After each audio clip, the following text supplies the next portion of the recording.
is Dr. IkwerreGirl Acheru, all the way from London. Talk to Dot. My channel is about domestic abuse. I try to create awareness about domestic abuse, domestic violence, how to identify red flags so that you don't make a mistake, how to understand the sort of relationship you're in, and what to do if you wanted to come out, and what life is afterwards. So today I have with me interviewing one very, very amazing person. Her name is Angeline. She is amazing. She knows the ins and outs of domestic abuse, narcissism, you name it. She knows it. I'm so excited to have her here today and be interviewing her. It's such an honor. But without me talking too much, I'd let you introduce yourself to everyone. You tell us more about yourself.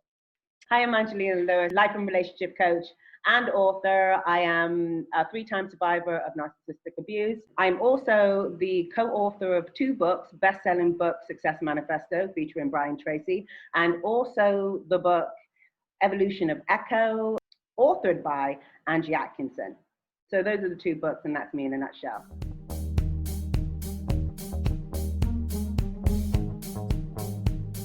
Sure. I was going to ask a question. Can 2 narcissists fall in love? And what would that look like? Would it work? 2 narcissists? You would think that 2 people like this, they would be like best match ever. Just kill themselves. Okay. Firstly, narcissists don't fall in love. So there's no love involved. Secondly, they can be together and it will look like the best match until one pisses off the other. Does that make sense? So they both go into love bombing mode, and then whoever gets sparked first by the reality of someone being human, then starts the devaluation, and they basically battle it out from there. Right. So it would just be a case of just 2 people trying to manipulate each other all the time, going at each other and doing the three-step cycle over and over and over again to each other. But I'd rather that anyway than them and the normal person. I'd rather them just 110%. I think they should form their own communities and just date each other and leave the rest of us out of it. Ship them off to another planet. Basically, you crack on over there, do your thing, love it. Since we've seen the bit about 2 narcissists, what it would look like with them coming together, is it possible that some victims of abuse are actually covert narcissists? Similar question, but a different angle. Okay, Now I don't want to say this because a lot of the time the narcissist will accuse the target of being a narcissist as they deflect, right? Yeah. To further confuse you and abuse you and get you crazy.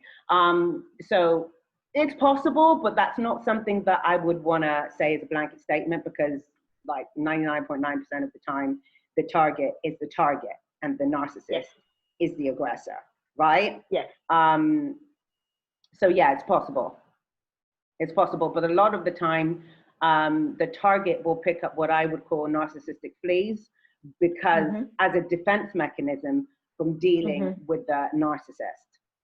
Right. Which doesn't make them a narcissist, it's just a defense mechanism that they let go of as they feel safer away from them. All right. So if someone came to you and says, Angeline, am I a narcissist? I've just come out of an abusive relationship. I feel like I'm a narcissist. Am I a narcissist? Because I was told I was, and I feel like sometimes I have the trait. I'm really concerned. In that sort of approach, what would you think without actually going into interviewing them and checking stuff? How would you feel about someone who came forward like that, saying that? Okay. First of all, I would say the fact that you're questioning whether you're a narcissist would indicate that you're not a narcissist, right? Because the narcissist wouldn't care whether they were don't a narcissist care. or not. Unless that person was out to manipulate me, in which case, the narcissist would come forward and say, am I a narcissist, in order to do that. But if a person is genuinely asking that question and really wondering and tearing themselves up about it, they're not a narcissist. They're absolutely not. So if they're at home wondering whether they're a narcissist, then no. Right. This is a bit, this question is a bit of, I see it sometimes. I'm still trying to get clarity, and people ask the question, what is narcissistic victim syndrome? What is that really? Complex PTSD. Same symptoms. Right. Or PTSD. Same symptoms again. The anxiety, the depression, the emotional dysregulation, the panic attacks. Same, different name. A play on words. The other question I had to ask, we've already touched on, was like, can a person get PTSD from, or CPTSD from being in such an abusive relationship? But I think you already touched on that, but yeah. You know, if you want to join another angle. Wow. Yeah. You might as well just join the army. Well, yeah, you might as well. I'm saying same thing. You know. Okay. I think the next time, I'm just going to throw a joke in there. The next time I see someone who describes the person they're dating and they fit the narcissistic trait and they're like, oh no, I love him, I'm just going to go ahead, I'll be like, here's a form, join the army instead. You'll be better off there. Wow. At least you get paid, you know. You get a star, you get honored, you know, for serving your country. Exactly, for being traumatized. You get paid for it, at least. You know? That is so funny. But it is real. It is funny. No, I'm making light of the situation, and you'll find my sense of humor. I always do, but I am deadly serious about what I talk about. Yeah, it's just, it is what it is. There is this term, and I think this is the last question I have. I might digress into other things. There's this term I hear all the time: empath. Okay. We hear, on one hand we hear narcissists, on the other hand we have empaths, and you know, I was just wondering, does every empath go through a narcissistic relationship? You know, is it a narcissist? Are they on the lookout for people that are empaths, or is it that empaths and narcissists just have to be together or something? Okay, right. Okay, so there is that term that goes around about empaths and narcissistic dynamic. An unhealthy empath will get into a relationship with a narcissist. Yeah. Okay, I feel like this empath word is thrown around to mean to cover all kind of types of targets. There's the empath and there's also the codependent, right? Okay. The empath is the person who feels other people's emotions, okay? Right. Or they might feel their physical pain. They literally feel the emotions of the other person or the physical elements of the other person. That's an empath. Right. A codependent reads the room, reads someone's body language, reads someone's face, and depicts what's happening within that person's situation, within that person's emotions. Does that make sense? Right. One is a direct connect, and the other one is just them really being hyper vigilant to the environment that they're in. Now, a codependent will feel as though it's their duty. Okay, let me put it like this. A codependent will feel as though everything that is wrong with that other person is their fault. Right. And it's their duty to fix it. Right. An unhealthy empath will feel that, again, it's their duty to fix whatever is happening with that other person. Whether they think it's their fault or not is another story, but they think it's their duty to fix that other person. Right? Right? That's an unhealthy empath.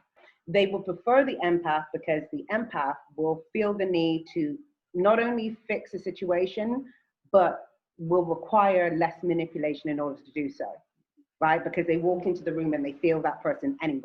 So they don't have to do that much in order to get the right response.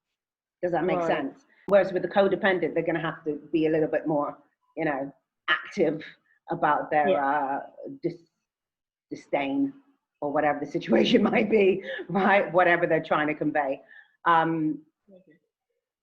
So either one of those situations, my point is, either one of those situations is unhealthy, because a healthy empath would feel that person's feelings, but understand that that's their feeling and it's not their responsibility to fix it. If that person comes forward and asks for the empath's help, then you're willing to help, but you're not willing to go, you know, tooth and nail to save that person's life, which is the condition that makes it unhealthy within the empath situation. Does that make sense? So every unhealthy empath who doesn't have any boundaries will be prime bait for the narcissist. And every and I don't want to say every, but many unhealthy empaths will find themselves in that kind of dynamic. Right. Right? Huh. You can be an empath and a codependent, which is what that situation is, the unhealthy empath. But you're not, just because you're codependent doesn't mean you're an empath. Right. Does that make sense? And I feel like the two are used, you know, simultaneously, as though they're the same thing, right. and they're very much not. Okay, Right. being an empath is a spiritual thing. Okay. Right, when handled in the right way. Right.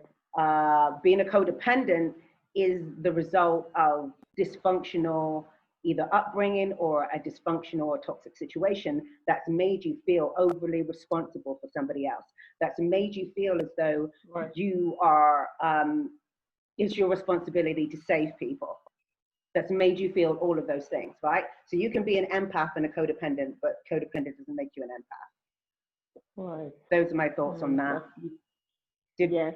So just sounding off what I think you were saying, you know, what I understood by what you said. So there's two things: there's a codependent and there's an empath.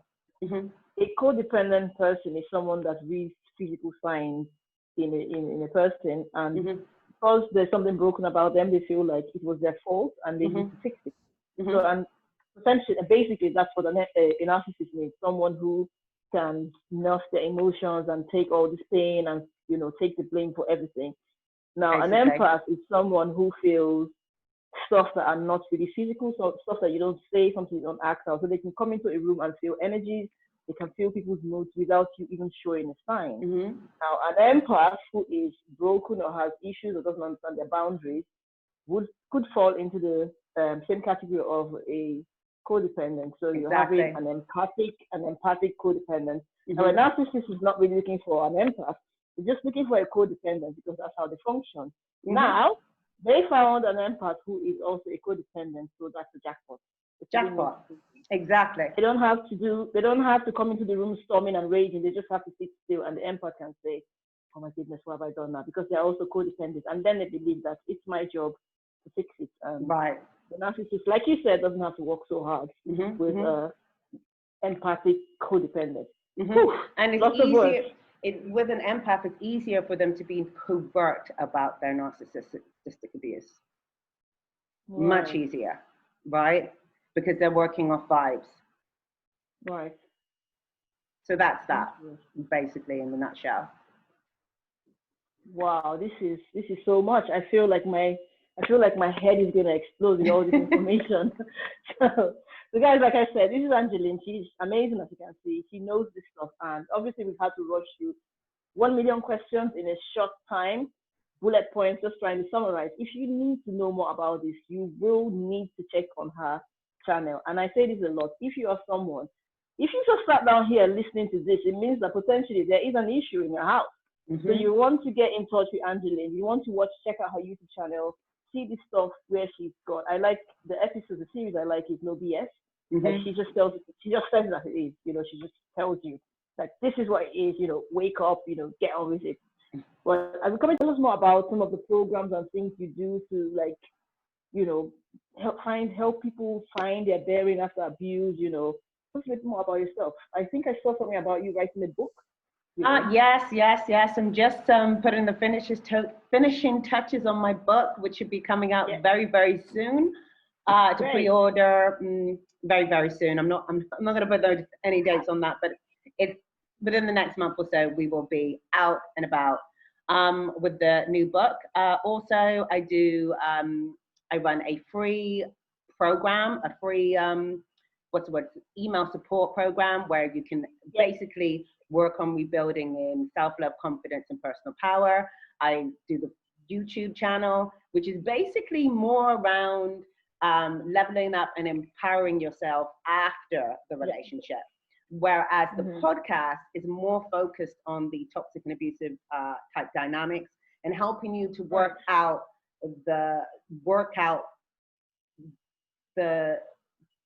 sort out the forest from the trees, basically. Help you to work out what you've been through, what dynamics you've been a part of, what type of manipulations you've been a target of, and kind of sort that out in your own head, right? So that's what the podcast is all about. So if you are actually in an abusive relationship or just coming out of it, or just coming out of a toxic situation with an F-boy and you just basically hurt him, because a lot of the F-boy type symptoms are very similar to the narcissistic type patterns. Okay, so things like that. So if you're coming out of any toxic situation, that would be the place to, and you're kind of confused, that would be the place to start, rather than the YouTube channel. The YouTube channel is kind of like, I've been in a toxic and abusive relationship, I'm out of it now. Where do we go from here? Type of situation, right? How do I keep, you know, how do I keep leveling up and making sure I'm not dropping my stance and making sure I am not in narcissistic territory, making sure I'm not in the toxic zone. That is what the YouTube channel is about, right? But the podcast, like I said, is more about, you know, I'm in it or I've just stepped out of it.